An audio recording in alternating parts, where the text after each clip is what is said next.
नमस्कार दोस्तों, स्वागत है आपका हमारे YouTube चैनल दी इन्फिनाइट शो में, जहां हम आपको रूबरू कराते हैं हिंदी साहित्य की अनमोल कहानियों से। आज सुनिए हिंदी साहित्य सम्राट मुंशी प्रेमचंद जी की जीवन गाथा। मैं हूं प्रेमचंद। दोस्तों, अगर मैं आपसे कहूं, एक आदमी था जो कलम से जादू करता था, जिसके शब्द दिल में उतर जाते थे, जो गरीबी, समाज और इंसानियत की सबसे सच्ची तस्वीर खींचता था, तो आप समझ ही गए होंगे कि मैं किसकी बात कर रहा हूँ।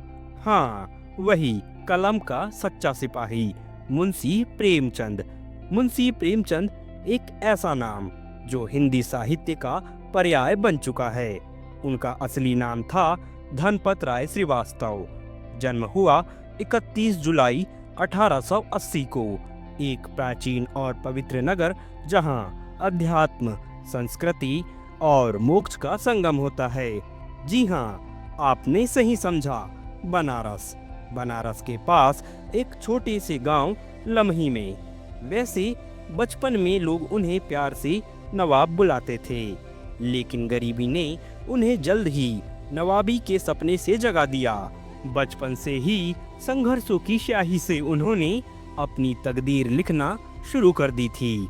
अब जरा सोचिए, एक छोटा सा लड़का, किताबों का दीवाना, जिसकी माँ ने यह चाहा था कि वो खूब पढ़े लिखे, लेकिन गरीबी इतनी कि कभी किताबें नहीं मिली, तो उसने क्या किया?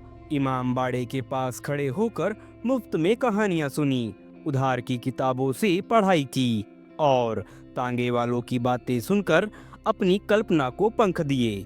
पर अफसोस, जब प्रेमचंद केवल 8 साल के थे, उनकी माँ का निधन हो गया। कुछ ही सालों में पिता भी चल बसे। फिर क्या था, 14 साल की उम्र में जिम्मेदारी का पहाड़ सिर पर आ गिरा।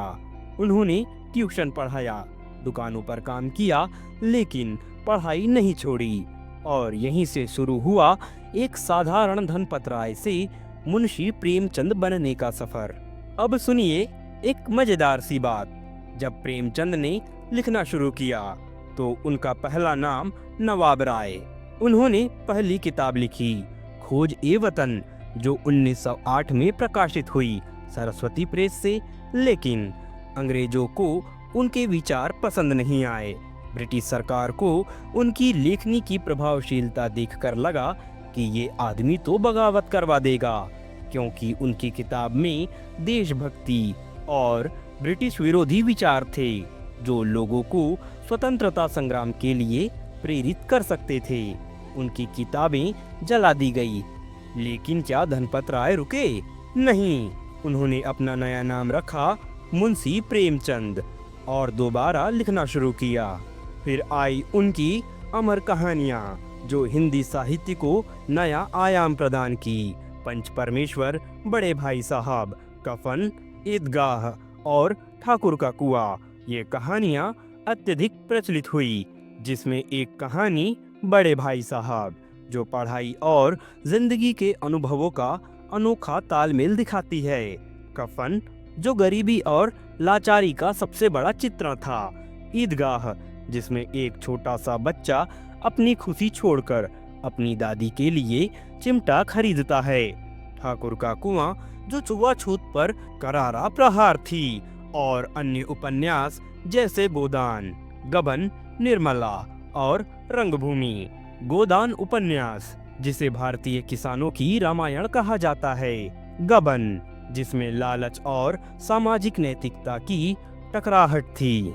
निर्मला उपन्यास, जिसमें स्त्री शोषण की हकीकत को उखेरा गया था। वाह, उनके शब्दों में जादू था, जो आज भी जिंदा है। एक बार किसी ने प्रेमचंद से पूछा, आप इतने गरीब क्यों हैं? तो उन्होंने हंसते हुए जवाब दिया, साहित्यकार को धनी नहीं रहना चाहिए, वरना उसकी कलम से सच्चाई मर जाएगी। दोस्तों, प्रेमचंद की कहानियां केवल कहानियां नहीं थी, वो समाज का आईना थी। उन्होंने गरीबों, किसानों, स्त्रियों और दलितों के दुख दर्द को कागज पर उतारा था। उनकी कलम की ताकत इतनी थी कि आजादी के आंदोलन में भी उनके शब्दों ने लोगों को जागरूक किया। लेकिन 8 अक्टूबर सन 1936 को यह कलम हमेशा के लिए रुक गई। मगर प्रेमचंद गए नहीं। वो हर शब्द में, हर कहानी में, हर किताब में आज भी जिंदा हैं। क्योंकि जब भी कोई बच्चा ईदगाह पढ़कर भावुक होता है, जब भी कोई गोदान पढ़कर किसानों की पीड़ा महसूस करता है, तब प्रेमचंद दोबारा जन्म लेते हैं। तो दोस्तों, यह थी एक सच्चे कलम के सिपाही की कहानी। वो हमारे बीच नहीं है, लेकिन उनकी कहानियाँ आज भी हमें सोचने पर मजबूर करती है। क्योंकि साहित्य मरेगा नहीं जब तक कि प्रेमचंद की कहानियाँ जिंदा हैं। आप सुन रहे थे द इन्फिनाइट शो की एक अनोखी पेशकश। मैं हूँ प्रेमचंद। हिंदी साहित्य की कहानियों को सुनने के लिए हमारे YouTube चैनल को सब्सक्राइब जरूर करें एवं कहानियों को अपने दोस्तों के साथ साझा करना ना भूलें। हम जल्द ही मिलेंगे एक नए दिन, नई कहानी के साथ। हमें दीजिए इजाज़त। नमस्कार।